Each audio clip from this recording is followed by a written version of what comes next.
mengadakan rapat koordinasi terkait dengan penegakan hukum dan penanganan konflik satwa liar dan manusia yang ada di Provinsi Riau di ruangan yang berbahagia ini. Makanya nanti akan disampaikan beberapa hal press release terkait dengan maksud dan tujuan daripada rapat koordinasi pada kesempatan hari ini. Mungkin langsung aja kepada yang terhormat Bapak Direktur BPH, waktu dan tempat kami persilakan. Media, tak kurang kami hormati pula teman-teman dari satuan kerja, baik dari KLHK maupun dari kepolisian, kejaksaan, perhubungan, maupun dari masyarakat, komponen masyarakat lainnya, dari dinas terkait maupun KKPH. Sebagaimana tadi disampaikan oleh teman kami dari BKSDA Riau, 2 hari ini kami mencoba untuk bersinergi dalam hal penegakan hukum yang menyangkut peredaran tumbuhan dan satwa liar ilegal, serta upaya maksimal untuk mengurangi konflik yang banyak terjadi di wilayah Provinsi Riau antara satwa dan manusia. Jadi 2 hal ini yang nanti yang 2 hari ini kita coba bahas bersama. Pertama tentunya kita mendengarkan dari para pihak, tentunya yang di ujung tombak ya, di lapangan, dari mulai teman-teman KKPH yang punya otoritas pola BKSDA, yang punya seksi resort ya, kemudian teman-teman dari NGO ya, dalam lingkungan, kemudian masyarakat itu sendiri ya, dan juga tentunya sobat kami yang selalu mengiringi kami, yaitu dari TNI Polri maupun dari Kejaksaan dalam hukum, sekaligus dalam hal evakuasi atau penyelamatan terhadap korban konflik itu sendiri terhadap manusianya maupun terhadap satwanya. Tentunya harapan kami ya, sesuai dengan arahan dari pimpinan dari KLHK, Ibu di Surabaya Mekar maupun dirjen kami Pak Rasio itu kami dirjen Gakum ya, dengan dukungan dari proyek Mobeting Light Range itu bulan lalu kami di Provinsi Aceh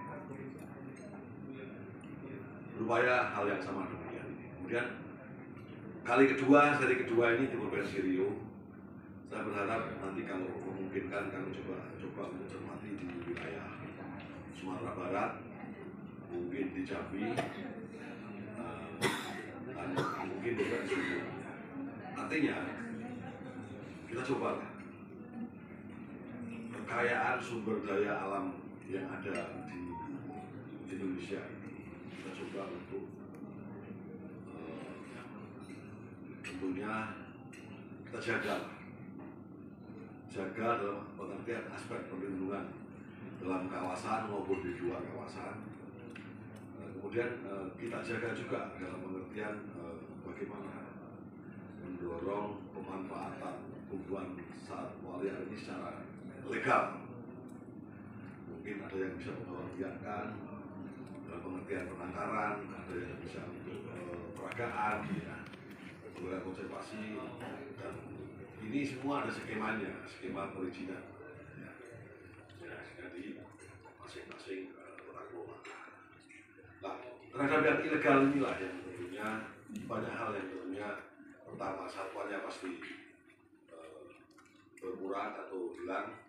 Kedua, hak daripada negara maupun bangsa ini tentunya kami sekuat tenaga bersinergi karena kita yakin kalau kita merapatkan barisan tentunya lebih mampu menghadapi tantangan baik mengenai perkembangan modus maupun perkembangan pemanfaatan jaringan-jaringan ataupun IT atau medsos yang ada sekarang. Karena terus terang tindak kejahatan ini juga semakin pintar dalam hal transaksi ya maupun dalam hal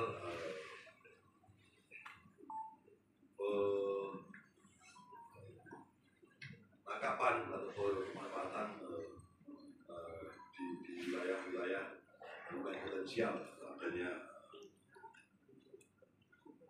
satwa yang memang kalau dicoba untuk dijadikan komoditi ya itu memang cukup berharga ya. Kami di KLHK tentunya di dalam ini dalam Dirjen Gakum dan KSDA berusaha sekuat tenaga lah bagaimana melindungi dari hulu ya, dari kawasan konservasi, kemudian di peredarannya sendiri di pintu-pintu pelabuhan, pintu-pintu bandara maupun di border gate karena di Rio ini kan ada border gate-nya juga dengan teman-teman dari TNI Polri, teman-teman dari satuan Polri baik yang ada di Polsek sampai dengan Polda, Polres ya, kemudian dengan Bakamla, dengan TNI AL ya, dan kemudian bersama dengan TNI yang menyangkut juga pengawasan misalnya dalam hal keterlibatan daripada Babinsa, Babinkas ya, teman-teman kami yang ada di laut karena di Rio ini juga ada perairan ya, itu juga dari Polairut ya, untuk mencoba bersinergi sehingga paling enggak berbagi komunikasi ya dengan karantina, dengan pihak cukai, kemudian bagaimana cara bertindak dan saling mendukung ketika ada proses hukum. Dan di sini kami banyak dibantu oleh teman-teman dari Kejaksaan maupun dari pengadilan dan polisi yang tentunya sangat mungkin untuk mengurangi tindak kejahatan.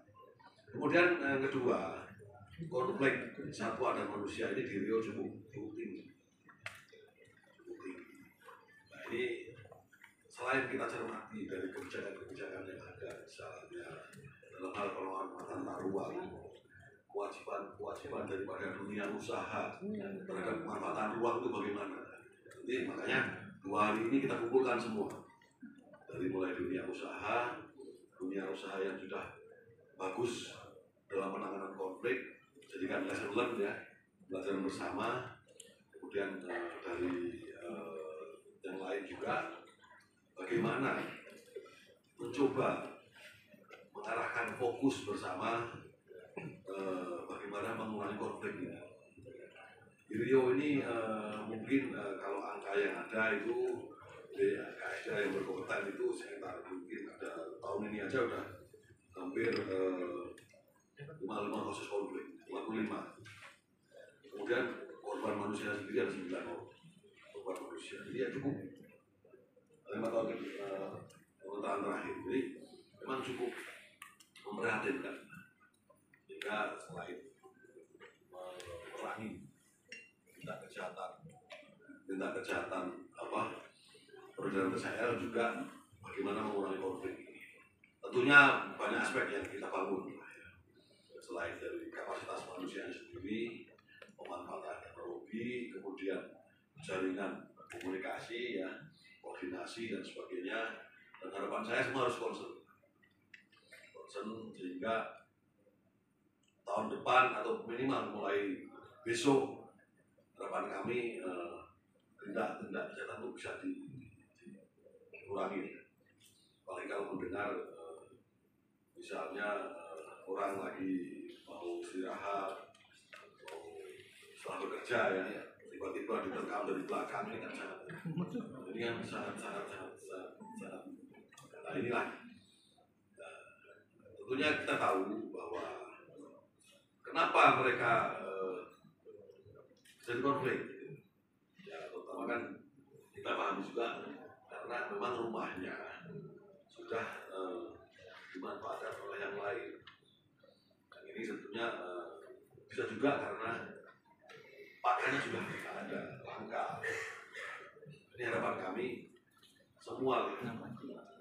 Jadi dalam pembangunan ini harus semua berwawasan lingkungan, aspek konservasi diperhatikan, dunia ekonomi bisa berjalan, ada wawasan lingkungan maupun wawasan konservasi. Ini tugasnya masing-masing, tugas KSDA, tugas PN, tugas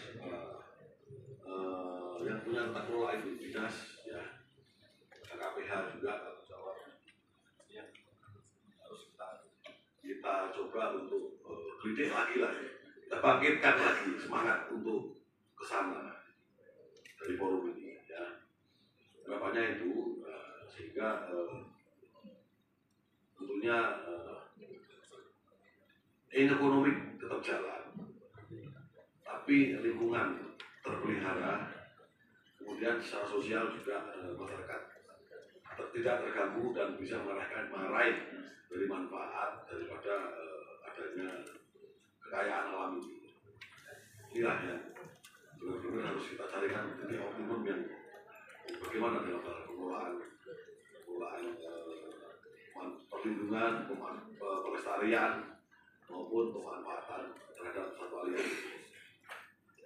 Pemanfaatan ruang juga harus dijaga juga. Kewajiban dunia usaha harus kita awasi. Misalnya di Jakarta ada beberapa izin lingkungan, ya, kemudian izin yang lain yang tentunya harus menyisakan sekian persen kawasannya untuk konservasi atau high conservation center ACP, ya. Itu harus dikonkretkan. Jangan hanya di kertas, tapi tidak pernah kita coba untuk awasi atau mungkin kita evaluasi. Nah, mulai sekarang inilah kesadaran itu harus dibangunkan lagi. Karena kita diangkat sebagai bayangkara negara, ya, itu harus benar-benar menyadari itu tugas dan fungsinya. Inilah forum inilah kita diskusi dengan serius dan tentunya fokus dan tanpa harus saling menyalahkan. Apalagi kita ini kan berangkat dari bukan kertas putih, kita ini berangkat dari yang sudah ada corak-corak gitu, ya. Jadi kita tetap tidak akan lari tanggung jawab, berusaha. Dan saya berharap teman-teman media yang selama ini berfungsi melaporkan. Saya hampir tiap hari selalu ada laporan dari media, baik menyangkut perambahan, kebakaran, konflik maupun pelanggaran pemanfaatan secara ilegal terhadap sosial ini. Kami tanggapi dan tentunya semua kita bertanggung jawab untuk publik. Adapun yang misalnya belum tanggapi, ya, kami coba konsolidasikan kembali bagaimana kita bisa merespon cepat dan masyarakat bisa beradaptasi dengan tenang, kemudian dunia usaha kita juga dengan baik, kemudian juga aman. Mungkin perlu ada ide besar bagaimana menyelamatkan terhadap satwa-satwa yang ada di wilayah-wilayah yang terjepit. Ini perlu dipikirkan. Ini yang apalagi yang di konservasi ini harus semua memungkin kita coba lah, karena faktor memungkinnya mungkin belum memadai sehingga kita dapatkan barisan ini. Itu dari kami, ada saya sendiri, saya Susilo Wiono, pelaksana tugas Direktur Pencegahan dan Penanganan LHK, kemudian ada Pak Mahmud mewakili Balai Besar KSDA Riau, kemudian Pak Dharma dari kepolisian Polda Riau, kriminal khusus ya, yang sering kita coba sinergi. Tahun kemarin kita hajar Sobel mas, ini lagi ya. Mungkin yang lain ya intensitas tertentu, kita frekuensi tertentu.